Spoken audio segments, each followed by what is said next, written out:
Hi, everyone. This is Sarah with Connect Our Elders, and today I'm here with Paris Love, the founder and CEO of the Productivity Institute. Now, before we get into the interview with Paris, I just want to share with everyone that she is also a military veteran. So, Paris, thank you for your service to our country. Thank you. Paris and I have met because we're both members of Bunker Labs Veterans in Residence program. It's an incubator for veteran-owned businesses. And so she and I have been talking and collaborating. And I realized that she is amazing. She has so much good information and insight to share around the topic of organizing, and not just organizing your home when it comes to stuff, but organizing your time. And, hence her business, the Productivity Institute. So I hope you in the audience are just as excited as I am to hear what she has to share. So why don't we get started? Paris, tell us a little bit about yourself. Ooh, wow. So I am former Army Sergeant. Huh? And I was that child that would organize their room. My parents didn't have to tell me, go clean your room up. That was just something I did. I went to the military and they would trash my wall locker because I was so organized. And I thought, this is how you want us to do this. And yes, I still roll my underwear and fold my stuff individually and put them in my drawer like little soldiers to this day. I love it. And it's something that I love doing. And before I started my business, people were like, that's just Paris. That's just how she is. Like, I would come over your house and organize it. If you were moving, I was a person, Paris, I'm moving. Oh, you're moving? I'll be there. If you have an event, I'm not the host, but I'm the one going, you good? You need anything? You good? Can I get you anything? You can come over to my house anytime, Paris. And that's just what I did until a doctor told me I had obsessive compulsive disorder. Mm-hmm. And I was probably organizing his bookcase while he was telling me this. And I have a special needs child. So I thought, wow, this is pretty interesting. And he has OCD. And so I started doing more research on obsessive compulsive disorder, and I discovered the National Association of Professional Organizers. And Wonderful. I thought, wait a minute. So I'm not weird, because I'm thinking I'm a little weird. And the light bulb went off. I'm like, people get paid to do this? So there you go. So I started my business and I love it. My clients, they even go, you're in that zone again. I don't know what zone that is, but I absolutely love what I do.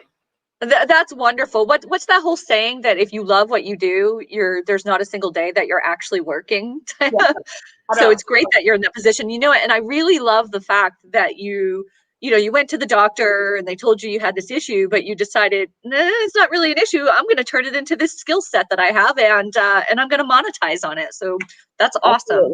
Absolutely. So you kind of told us already a little bit what prompted you to start it, which was, you'd gone to the doctor, they said this, and then you started doing research and you found this organization, the Professional Organizers. It's a national, they changed the name, but it's NAPO, the National Association of Professional Organizers. Mm-hmm. Okay. And then did you delay? Did you have any hesitations about starting your own business, or did you just jump 2 feet in? Oh no, I jumped right in. Okay. Yeah. And how many years has it been now? 17 years. Wow. And how many books have you written? 10. Okay. So those of you listening, those of you listening in the audience, listen to what this woman has accomplished. She started this business. She has a special needs child, and she's written 10 books. So there's got to be something to be said for the Productivity Institute. Oh, yeah. So as I had said when I was introducing you, we're not just talking about stuff. We're talking about time. So can you elaborate on how people can organize their time? Yeah. So what's interesting is we all get the same amount of time. It's 168 hours in a week. It's how are you utilizing that time? So a lot of times people say, well, I don't have time. Well, if you continue to say that, the universe is going to give you 10 ways from Sunday why you don't have time.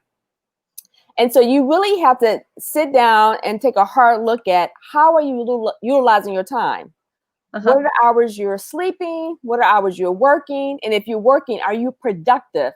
Here's what's interesting. You work 8 hours a day. you're only productive 4 of those 8 hours. Hmm. Yeah. Yeah. Okay. And if you work in a corporate environment, look around.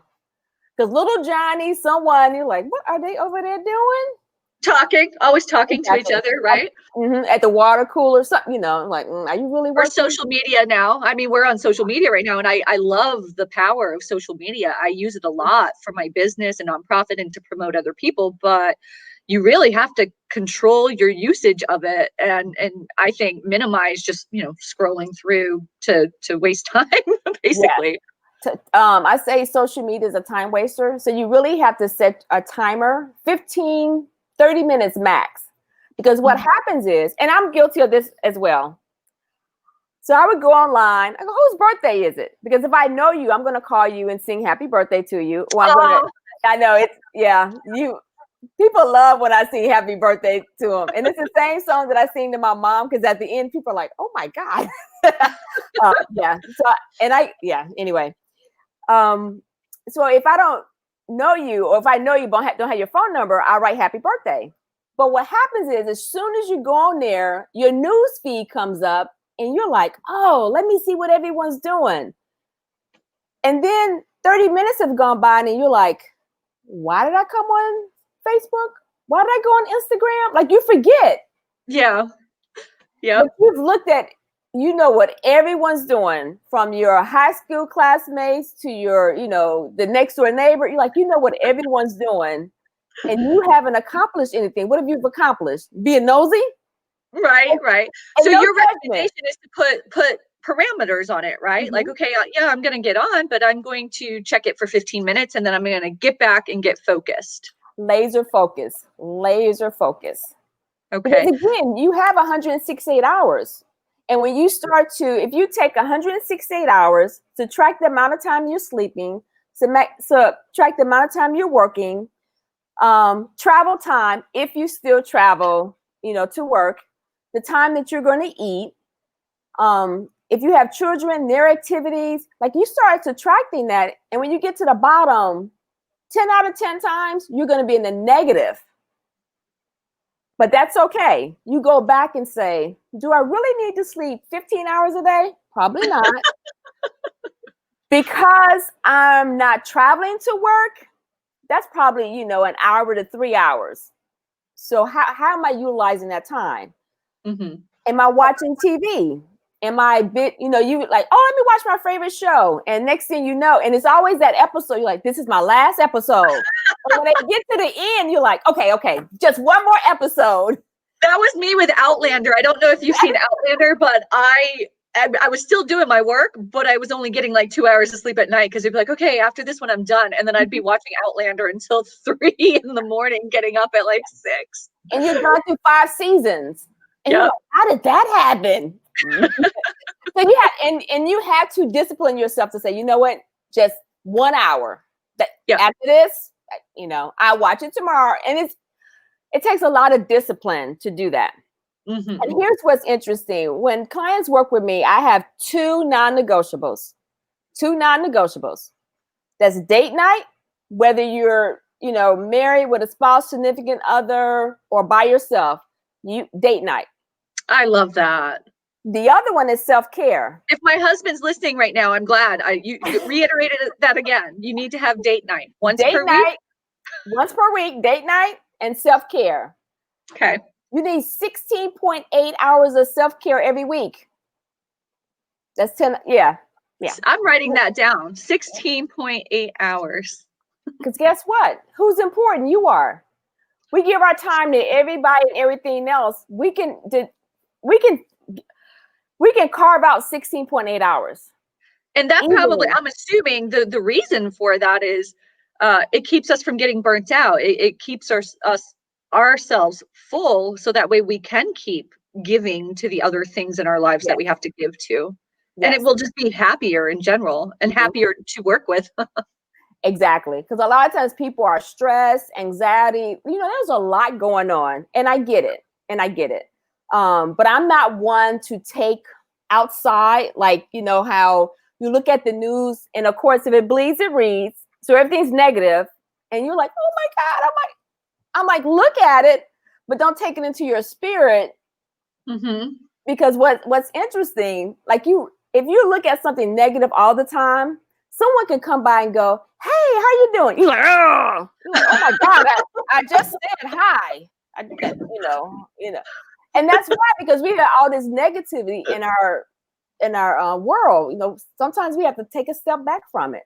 Yep, I so agree with that, because you tend to absorb that energy. If it's good energy, you absorb that. If it's negative, that's what you're absorbing too. So, setting boundaries around that. Mm-hmm. Now, once somebody does, because everybody, and I am guilty of this, right? I'm always like, I'm getting organized, whether it be with my stuff, all of the different lotions and whatnot that I have under my bathroom sink, right? So there's that. Or I always say, okay, I'm going to get super organized with my time. I'm going to be disciplined, and I might do it for like a week. And next thing you know, I'm back to feeling like I can't get everything done. Yeah. And I do get it done. But it's so stressful. So I would imagine if someone could really get organized and stay organized, it would minimize the amount of stress in their life. Yes. Consistency is key. So I'm going to take a step back, because I like to get to the root of the problem. And you mentioned something, and since you mentioned, I'm just going to use you, but I love you. You say that you started getting organized. After a week, that energy level kind of decreases, and you go back to like, I take care of that later. I do that later. You have to look back to when you were a child, because we live what we learn. Yep. A lot of times as children, our parents are like, go clean your room up, go clean your room up. And you're like, oh, okay. So you go clean your room up. There's no consistency because your parents are working, they're busy. So your room gets junky again. Then you get to a point where, it's either go close the door or clean the room. They go clean your room up. So you, as an adult, you kind of take those traits into adulthood, and you're like, okay, let's get organized. Let's go through the whole house. Let's do this. And then, of course, it dies down again. And oh my goodness. It is the same pattern, isn't it? Mm-hmm. Yeah. Wow. Yeah. So to kind of recognize that there's a pattern and you have to change it. So instead of going, okay, because a lot of times people go, I'm going to block out the whole day and I'm going to do the whole house. Just thinking about that is overwhelming and stressful. How about today for 20 minutes or an hour, we're going to do the bathroom or the kitchen, whatever area. And then I'm going to take a break. I'm going to relax. And maybe later on, I can do another area or the next day. It's like it's a process. Right. Instead of saying, when you jump all in, that is very overwhelming. You are setting yourself up for failure. And then you beat yourself up because it's like, I spent a whole weekend doing this. Now I'm back to where I was. So it's not sustainable. And so the goal is to change habits, is what I'm hearing you say, is to actually change the habits. We have a comment, Mike McAfee. I hope I said your name right, Mike. He says that we're doing an awesome job. So thank you, Mike. We're doing our best. Well, good. So I want to know the answer to this, and I'm sure everybody in the audience wants to know as well. So once we get organized, is it actually possible to stay organized? And if it is possible, how do you make that happen, Paris? Yes, it is doable. It is possible. Remember I said before, consistency is key. Mm-hmm. So because you spend a lot of time, effort, and probably money to get organized. So you have to change that habit of, instead of putting something down for later, take care of it right then and there. Yeah. It's less time to put it where it belongs right then, rather than putting it off for later. Right. And so when you do that, you're constantly, either you're purging, because you're like, oh, why do I have this? Let me let this go. I buy 5 items. Guess what? 5 items have to leave. And if you're not willing to let go of items, then you can't bring anything in. That makes sense. Do you find that when people take care of stuff right now? So let's just take a basic example. You have dinner, there's dishes. You take care of them right now. Do you find that with doing those little steps, they start to build momentum and good energy around it? And then it just becomes second nature to do this, because it seems like for me anyway, it would seem like taking care of it in that moment is satisfying. And so Yes. you get kind of addicted to taking care of it in the moment, but you just have to get yourself used to that. Mm-hmm. Think of it this way. Whether you live in a house or an apartment, like when you walk in, like when you go and look at homes, you're like, oh, this is so pretty. Oh my God. I'm going to put my chair here. I'm going to put the couch. Like you are decorating. You are super excited. You move in. You unpack your boxes. Everything's nice, orderly in its place. And then life happens. You start having children. You get busy. You're like, I'll do that later. I'll do that later. Then you look at your house and you're like, wow, there's a lot of stuff in here. There's a lot of clutter. And your energy decreases. You don't even love your home anymore. You're like, yeah, I'm going home. Mm-hmm. Like you stay out because you don't want to go home. And I tell people, I would make you fall in love with your home all over again. Because a lot of times, I like that. A lot of times clients, I want to move. You need to come because I have to put the house on the market. And then they're like, well, I think I'm going to stay. I'm like, yeah, you're going to stay. Because they love their home again. Because they get it back to what they first saw when they moved in. I've never even thought of that as being an issue, but that's true. I mean, don't we have, I read this statistic somewhere at some point. I don't even remember what it was, but it was talking about how we have so much stuff here in the United States that just about everybody has a storage unit. And then there's stuff that's in the storage unit, you're paying hundreds of dollars a month for this stuff that you don't even see or use anymore, but we just won't let go. Oh my, wait. So I have to give you this look. Oh my goodness. So yeah. Watch this. There's a lot of people, when you say storage unit to me, I'm like, yeah. Temporary storage, I get it for them. If you're in the military and you have to travel, temporary storage, doable. I'm talking about the storage that you put things in storage and you're paying $150 a month to store. First of all, you forgot that you had it in there. You don't even want it, but you decided to store it somewhere. That's so true. I realized, Paris, so my last deployment, I had so many clothes and shoes and art and this, that, and the other. And then I was gone for 10 months, right? And I realized I didn't really miss the stuff at all. I didn't even think about it. I forgot what I had. So when I came back, I decided I'm getting rid of it. And so just live very minimally. It's one piece of art on each wall and it's a piece that I really love, or you know what, I'm not keeping clothes and shoes that I don't love and I'm not going to wear. So it's interesting that it took being away from the stuff for that long to break whatever that attachment was. Yeah. And we all do that. A lot of times we have a sentimental value to something, whether our parents or grandparents or someone gave it to, this was my first date. This is what I wore. My sister, my brother, like there's a sentimental attachment to it. And I recognize that. So I tell people that's completely fine.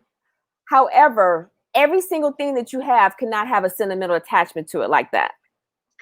Well, is it sentimental or, so I had mentioned clothes, right? And it's not like I was spending tons and tons of money on clothes. I love thrift stores, right? But what I realized, and I kind of knew this a few years ago too. So I grew up very poor. We didn't have a lot, right? So I wasn't getting new clothes all the time. We didn't get much for the school year.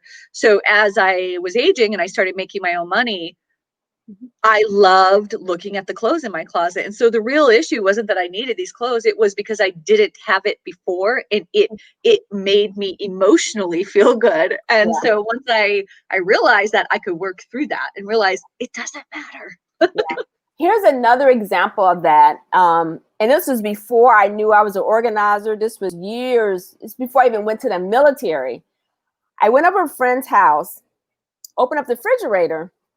It's like a ton of food in there.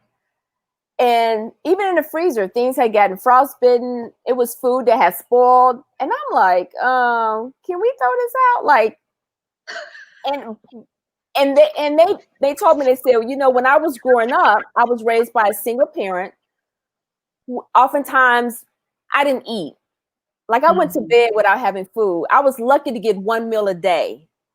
And so in their mind's eye, to open up the refrigerator, open up the pantry to see food was like wow, even if it's bad, the fact that you have food in there just gives you another sense of, wow. Security.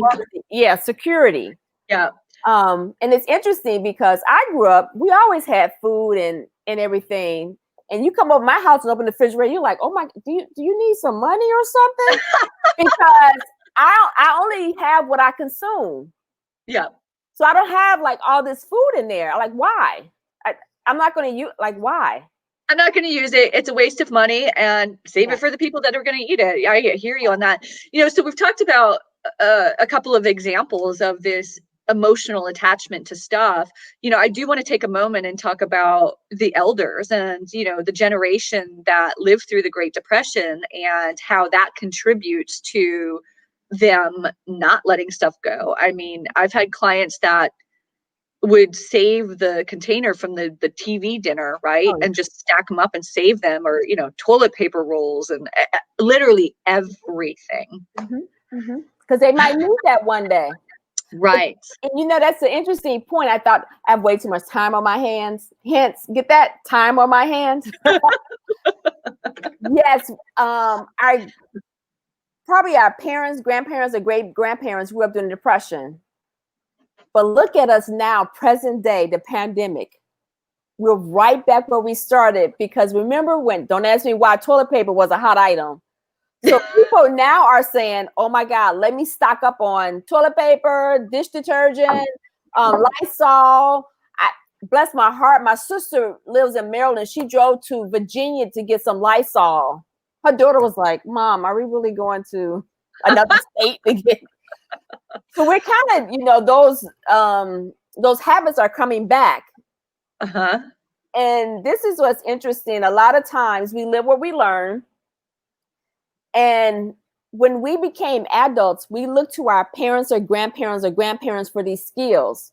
So if they grew up during the Great Depression and they kept everything, guess what? We're going to take those habits as well. You notice that as you became an adult, you probably buy the same brand of toothpaste that your parents did. You read the same newspaper. You drive the same type of car.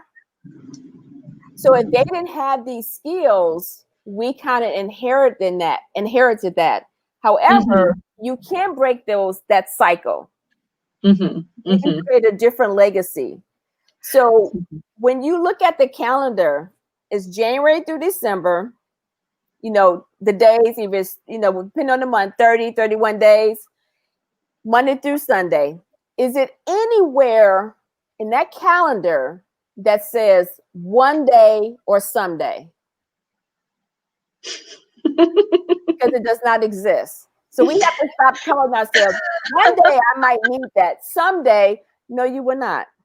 No, you will not. I have never heard somebody say that before. You look at the calendar. How'd you say that? If you look at the calendar, there is nothing on it that says one day or Sunday. Someday. It's not. It's not. That's awesome. So we get somebody organized, and you're saying it's possible to stay organized. Now, you get them to that point. Do you offer an accountability program through your business? I do. I learned a long time ago. In the perfect world, it'd be nice to come one time and it's done, but we know that doesn't exist. And life happens, and I recognize that. So I do have maintenance built into my program where I would come back and kind of, because again, life happens. And I realized that this is my passion. I love doing this. And other people, their passion might be doing crafts or painting. That's their passion. And I have clients that say, I didn't get that gene that you had. It's not an organizing gene, and I realize that they're very good at what they do. And the organizational piece is like, I know I have to do it, but I don't want to do it. It's like that causes anxiety. Yeah. So I would come back and work on the maintenance piece. So you help them with the physical maintenance of the organizing, but what about, in this process, do you offer ongoing coaching and accountability? Yes, ma'am. Yes. Basically therapy in a way, helping them through the issues. I do therapy on Thursdays. No. Therapy Thursday. Oh yeah. My background is in psychology, and that's why I'm very different from other organizers. yes, I can come and make your house look like something out of a magazine, but I want to get to the root of the problem. Because my goal is to, okay, let's recognize this. Let's move past it, because you cannot live the life that you dream if you're stuck over here. Right. And whatever it is that you work with them to accomplish won't be sustainable unless they can work through those issues. Absolutely. Okay. So what are some tips, you know, and I've encountered this many times with clients. They assume that if they need to move out of their home, right, if they're elderly, that they're going to go into a senior community, whether that's independent living for seniors or assisted living, what have you. But they don't necessarily have to do that. There's another option, which is called downsizing. So what are some of the tips for our audience in regards to downsizing? So you can downsize, and that again is looking at what you have. I like what you said earlier. Like, if I don't love it, of course we know that you loved it at some point, but is it in this current day, is the current state presently, is it serving you? If it's not, release it to the universe. And so you can downsize within your home and stay in your home. Perhaps you get a roommate. Perhaps you have a friend who you want to share space with. Or you can downsize to a smaller home or an apartment. But in order to do that, you're going to have to let some things go. And this is interesting. I did a survey. I didn't do the survey, but I was telling my Facebook group, the average woman has 30 pairs of shoes. I have more than that. Well, honey, so do I. Okay, good. So do I. Okay, good. So do I. But you know what I find interesting? We wear the same shoes over and over again. And as I'm saying this, I have some little Converse on. I've had these on for the last 3 days. They're like my go-to. And so when you start to downsize, really look at it to say, am I really going to wear this again? You know, when we talk about elders who are going to downsize, you're probably going to wear shoes that are flat. You're not going to wear heels. So why do you keep the heels? You know, then you have shoes, you're like, ooh, those are not comfortable. But I paid a lot of money for them. And then you never wear them. You just look at them on the shoe rack. Yeah. So you have to look at, like, are you really and truly going to wear these? Is there a need for it? When you look at your clothes, do you really need to have a 3-piece suit? Probably not. You're not in corporate America anymore. You're probably wearing comfortable pants and a t-shirt and a jacket. My husband's thing with me is get rid of those shoes. The heels are completely worn down, so much so that the metal clinks on the ground when you walk. And he's like, "Are you really going to keep that dress that has a hole in it?" I'm like, "Yes." So I've had to really let go of some things to realize that maybe they've had their time. It's time to let them go. And when you release something, like say if it's in really good condition, you release it, you are blessing somebody else. I really like that. Mm-hmm. And I think we probably talked about this before. You know, I did this show Hoarders. I did. So you had mentioned it, and then when I was refreshing my memory with your bio, it reminded me. And share some about that. So, yeah, and I want to share that because I work with Miss Teresa. This was season 3. It's the very last episode, so it's either episode 10 or 11, but it's the very last episode.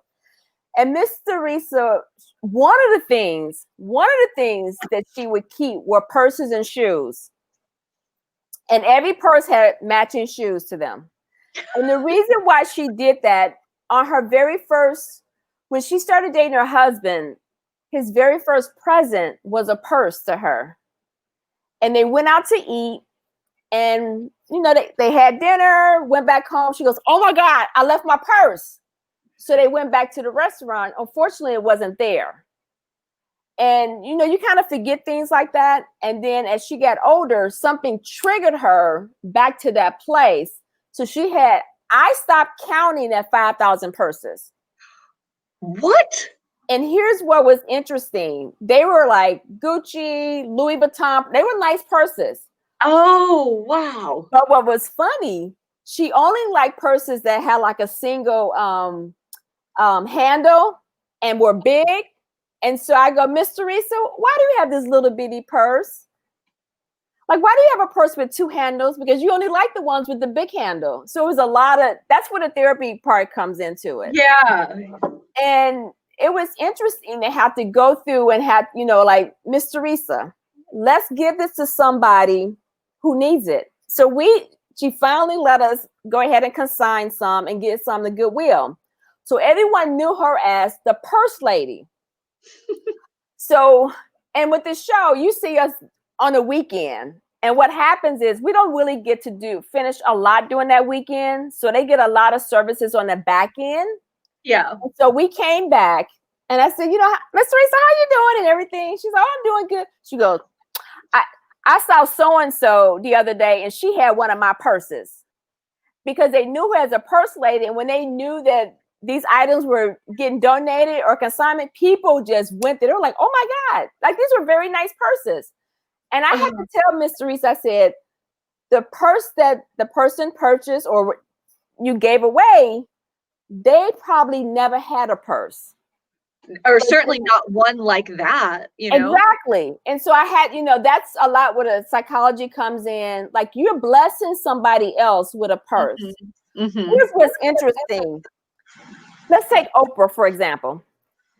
Wouldn't you would love to have a purse that Oprah had, right?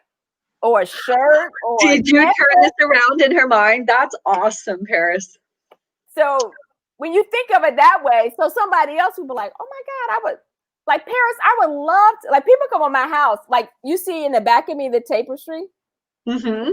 People are like, everyone loves it.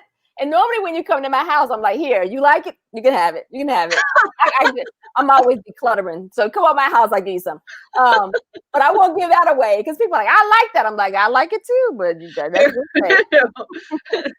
it brings you joy. Okay, so I'm certain that you've heard, and we've been kind of talking about this throughout this entire conversation, but you might have some more to offer to this specific topic.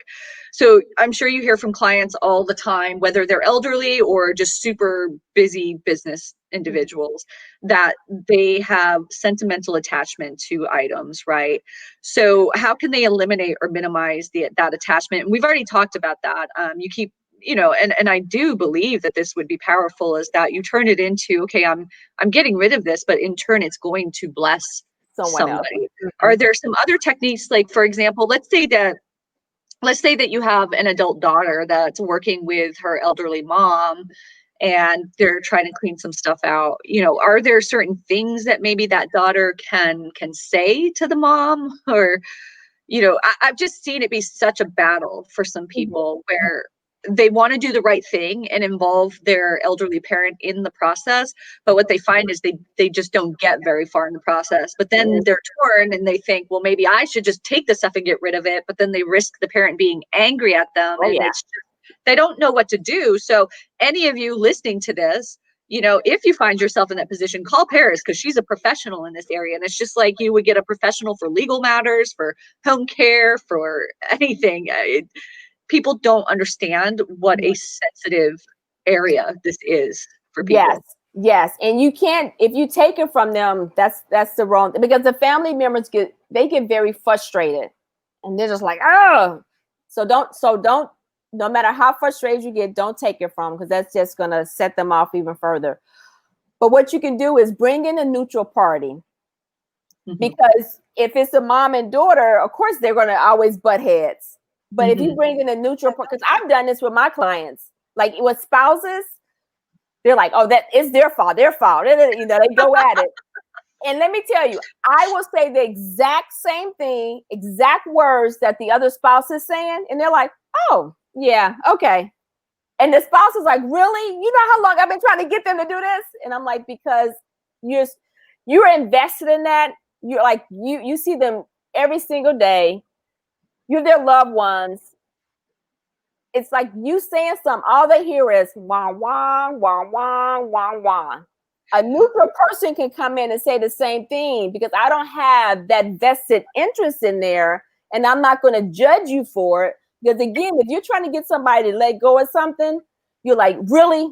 Do you really need this? Like, Mom, this is a napkin that you use to wipe your mouth. Really? And the mom is like, but I only use the corner of it. I can use the rest. Like, so they go through the reasoning part of it. And the neutral party can come in and say, oh, I see that you use this to wipe your mouth. We have 10 more over here. Can we let this one go? And they're like, oh yeah, let that go. It's all in how you position it. And I also think there's something to be said for the fact that you're a professional. So just the way that they're viewing you is different. For example, I'll tell my husband, you know what? You really are eating too much sugar. You need to stop eating so much sugar, right? Oh, well, then I'm just nagging. But if the doctor says you're eating too much sugar, it's completely received different, right? So it's the same concept that we're working with here. Is there anything else that you'd like to add, Paris, before you tell the audience how they can get in touch with you? Like, I have so much stuff to say. we should do this again. This is extremely important information, and I know that the people listening and then when this is reshared and they listen to it are going to find this information useful. Yeah, good stuff. We can do this I can do this all day, every day. How can people get in touch with you? Your website, your email, your telephone number, whatever your preference is for people to find you. So my website and my business name is very long. So it's ParisLoveProductivityInstitute.com. Okay. And my email is Paris@ParisLoveProductivityInstitute.com. And I apologize that it's so long. No, you're good. You're good. Okay. And so they should just find you on your website, or do you have a telephone number that you want them to call you on? My phone number, area code 770-722-2748. Georgia girl. Yep, Georgia. Started my business in Georgia. Awesome. Well, everyone that has tuned in to watch, we really appreciate your time, and we hope that you found value in the information that was shared. I highly encourage you that if you just even are remotely interested in learning about some organizing resources, Paris is definitely the go-to person for that. Whether it comes to stuff or time, I recommend that you reach out to her to get a consultation or a conversation. I'm not sure what your process is, Paris, but I imagine the first step is just to give you a call. Yes, we do a discovery session. That's the first thing, because I really want to get to know you and make sure that we're a right fit, and then we go from there. Perfect. My name is Sarah, and I am the founder of Connect Our Elders. Connect Our Elders is an organization that provides resources, anything senior related. You don't have to, if you are the adult child, or let's say that you're an attorney with a client, or you're a wealth manager with a client, you don't have to spin your wheels trying to figure out what resource you need. All I need you to remember is that Sarah serves seniors. You can put them in touch with me. I will do a full, thorough intake to figure out what the needs are, and then provide the resources. I'll provide the education on the resources that are available, but also offer the navigation to figure out which ones are right, and then provide ongoing advocacy to help make those decisions. So again, thank you so much for tuning in. And Paris, thank you so much for being our guest today. I appreciate it. I have so much fun. Thank you so much. Me too. Bye.